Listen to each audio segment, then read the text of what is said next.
Hello and welcome to my channel. My name is Precious and this is Precious Reads.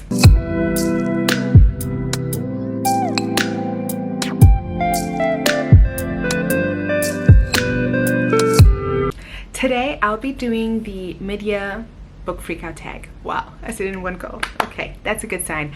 I don't remember who started this. I had the website a while ago. I lost it. It had all the questions on it. It had other tags that this person has done, but I've lost it and my apologies. Let's just get into it. Let's answer these questions. It's about 13 questions and yeah, I'm excited. Let's begin. So the first book is the best book so far. Best book that I've read so far has to be Shadow of the Gods. I read so many good books this year, but when I thought about this question initially, that's the first book that popped into my head. I got my favorite character of all time in that book. It was so well written. It was the first fantasy that I read this year that I absolutely enjoyed, and yeah, I loved it. So the Shadow of the Gods is about a world that has been sort of split apart because of a great war amongst these gods, and they are descendants of the gods, and the descendants of the gods are hunted and are sort of ostracized in the communities, and when they're caught they're used as slaves or sort of like bodyguards because they have certain abilities that are passed down from the gods. We follow a family, Orca, Thorkel and Bracca, and we follow a girl named Erna as well as a guy named Verg, and all these people are in different places in their lives and doing different things.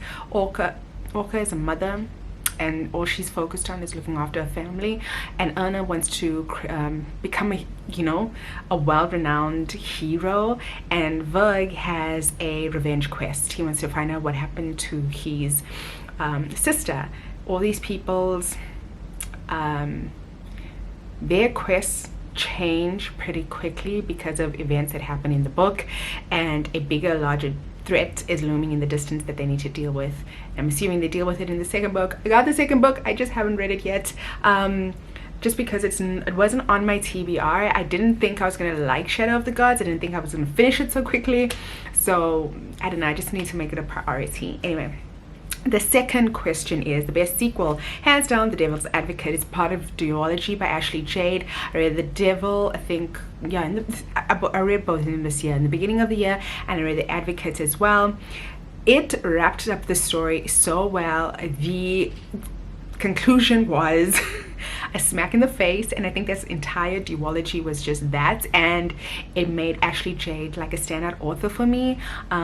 This was, and you know, the thing is, people were saying it's an MMF, and then you read it and it's like, no sir, no sir, you will hate Cain, you'll be ambivalent about Damien, but okay, you'll love Damien. He's a bad guy, he's just a bad guy, he's a villain, and yeah, it totally rocked the boat. It was just unexpected and really, really well done, and Ashley Jade did a fantastic job. Third book, a 2020 release you are yet to read. So there's so many. Twisted Lies recently came out and I want to read that, by Anna Huang. It is apparently is it Enemies to Lovers? I think it's, no, it's not. Fake Dating, I think, not too sure. American Royalty by Tracy Levesey, I think her name is. I'm really excited for that. What are other releases? Oh, I do want to read Katie Ross, 2 more books in the Deal with the Devil series. I want to read those. They're going to be coming out this year. I'm excited to read them. As I said, Tracy Levesey, I want to read that book. It just came out. It's a royalty romance, sort of like a Meghan Markle, except that the female character is a rapper, and that's refreshing. I'm just looking, yeah. Lives. Oh, Strange and Stubborn Endurance by Fox Meadows. It's an bodyguard romance, but it's apparently deeper and less fluff, so I'm looking forward to that one. And yeah, that's it. Of course, the rest of Jujutsu Kaisen, whatever's coming out the rest of the year. I know volume 17 is coming out in August and I can't wait for that. It's going to be depressing as hell, but I'm still excited to read that. And then most anticipated release for the second half of the year. let's see. Obviously, it's Jujutsu Kaisen for me. And then any others that I'm really anticipating: A Strange and Stubborn Endurance, and there is another bodyguard romance that is coming out at the end of the year. I've forgotten the title. I'll put the picture up here. I'm really looking forward to that, and I think that's it. I'm just, I'm in the Jujutsu Kaisen like mode. Oh, Mercy by Sarah Kate. Mercy by Sarah Kate is what I'm looking forward to, because Sarah Kate's entire Salacious Players Club has just been phenomenal. Yes. Biggest disappointment: The Love Hypothesis. Guys, it was boring. I found it boring. I DNF'd it. Maybe I'll pick it up at another time or later stage, but wow, y'all hype that up. Y'all hype that up. It was so disappointing. There is another one that was hyped up on TikTok that disappointed me so much. I'll tell you what it is as well. It was supposed to be like a fae romance, enemies to lovers, and it was just What Lies Beyond the Veil by Harper L. Woods. That's what I'm going to say about that one. It was, no. Biggest surprise: 10 Days the Flesh. Wow. I had people hyping it up, and I randomly saw a read with me on TikTok, and the girl's facial expressions made me want to read it. And when I read it, and I listened to it on audio on a plane trip, about a 7-hour plane trip. And guys, let me tell y'all, I read a lot of romance, and I was not expecting I still feel stupid. I was not expecting what happened to happen, even though it was so clear. But yeah, I read a lot of romance. That should tell you all there is to know about that. But this is about a world where I think that a lot of species have become, you can't eat them, or they become extinct, so they deal in human flesh. And yeah, humans are livestock. We meet a guy who works in the industry, trains people to do the job. Like, it's kind of gross, but I literally thought it was a romance. Yeah, Jasmine girl, Jasmine. I was shocked as you. I was as shocked as you were. No. Okay. And fave new author: Sarah Kate and Ashley J. They are new to me.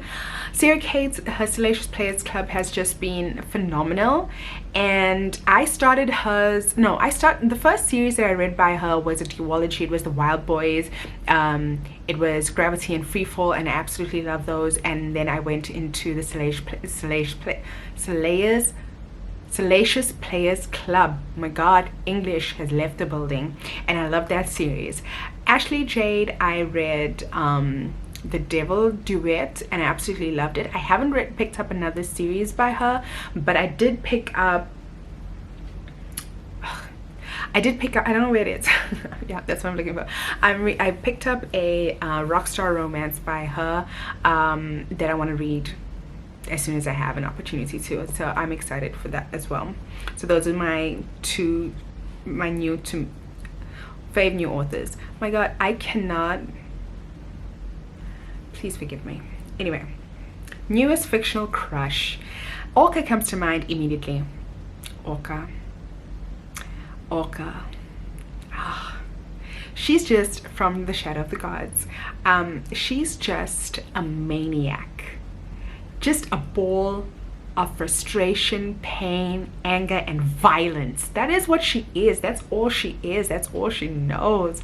And she had like a moment of peace living with her husband and her son, and somebody had to mess that up. So whatever happens to them, like, it's deserved, because her husband held her down and controlled the crazy. Yeah, she is my I love her. And honorable mentions: Ghetto from Jujutsu Kaisen. Yeah.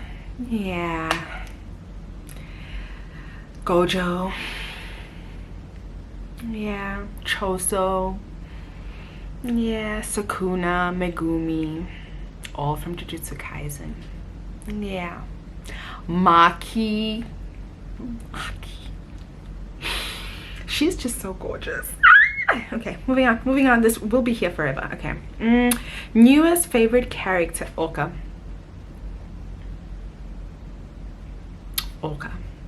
Done. A book that made you cry. Okay, it didn't make me cry tears of sadness, it was more like anger. And that is Colleen Hoover's Reminders of Him. It was a pretty emotional book. It's about a girl who is sentenced to prison for murdering her fiance, and then her being released from prison and then trying to integrate back into society, and also to meet a daughter that she never even held when she had, gave birth to her. Then the love interest, Ledger. Like love interest, we'll use that lightly. I did not like that fool from the moment he stopped her from seeing her daughter. Like, if they had ripped off their band-aid earlier on and had to deal and confront their emotions, the pain and everything earlier, okay, it wouldn't have made a fun book. But like, Ledger, I literally cried in frustration at that moment, and I immediately hated him. So when I see TikToks about, oh my god, Ledger, I'm just like, you guys, like, no. So it made me cry in anger. It just says cry, so whatever. A book that made you happy. Deceived by the Gargoyle. Deceived by the Gargoyle by Lillian Locke. Lillian Locke does make a really soft, like candy, like really mushy, soft male characters that just want to look after the female character. And Deceived by the Gargoyle are the same. I did love our little prankster who set all the story in motion the most. I love pranksters. And just this, you've got a fuller figured female character who's looking to be in a relationship, not really polyamorous relationship, but she's looking to get, to feel something again, because she was hurt in her previous relationship, and she meets this amazing man, and he's just everything that she's looking for, but he's hiding something, and that something is two other people. And they want a polyamorous relationship. Listen, he should have been honest and upfront in the beginning, but at the same time, would she have accepted it?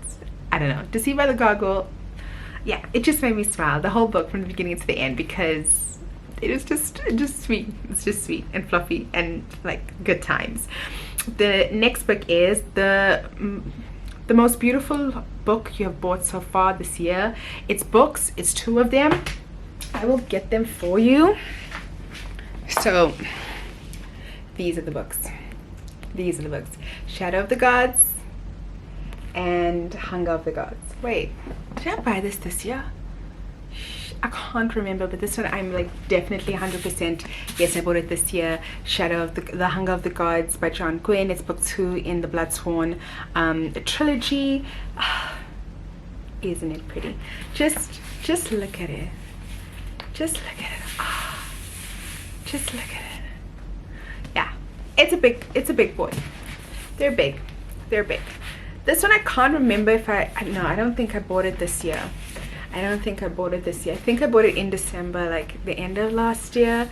But yeah, these are like gorgeous, and just, yeah. Anyway, those are the most beautiful books that I bought. Final question: what books do you need to read before the year ends? So when I think Hunger of the Gods, I want to read before the end of the year, for sure, because I need to know what's happening here. The only reason I haven't read it is because I couldn't put it on my TBR, but like I really need to know what's going on here. Like I just wanted to finish Jujutsu Kaisen, and then the rest I will, sort of fit this in somehow. Mercy by Sarah Kate, duh. And yeah, I got the mass market paperback because that big glue thing that I have was a stupid buy. I don't know why I bought like the big US paperback version. This is good enough for me. I would love to read Oathbringer and maybe Rhythm of War by the end of the year. Yeah, listen, Dalinar is still my book boyfriend for life. He's like my book husband, let's be honest. And Kaladin is my side boo. He has too much emotional issues to be the main dude in my life because I'm a nut job on my own. No. We could get into a polyamorous relationship. We could. But yeah, I really want to read those. There's so much more. I want to read all of Jujutsu Kaisen, whatever else comes out this year. But yeah, those are the books that I want to read by the end of the year. It's not a big list really because I'm a mood reader. I read what I feel like reading. There isn't really a list that's just waiting. I do have TBRs. I just books that I like, I just sort of put them in a list on Goodreads. But other than that, yeah, I just read what I want when I want. And these days MMF has been taking over my life, so that's it. Okay, so that was my mid-year book freakout video tag that I did. What was your favorite book of the year? Let me know down in the comment section. But these are the books that stood out this year for me. 2022 has been freaking good in the reading department for me. I've been having so much fun. I may not be reading as much as I wanted. I even took down my Goodreads goal, but I'm enjoying what I'm reading, and that's the most important thing. Okay, thank you for watching, and I'll see you next time.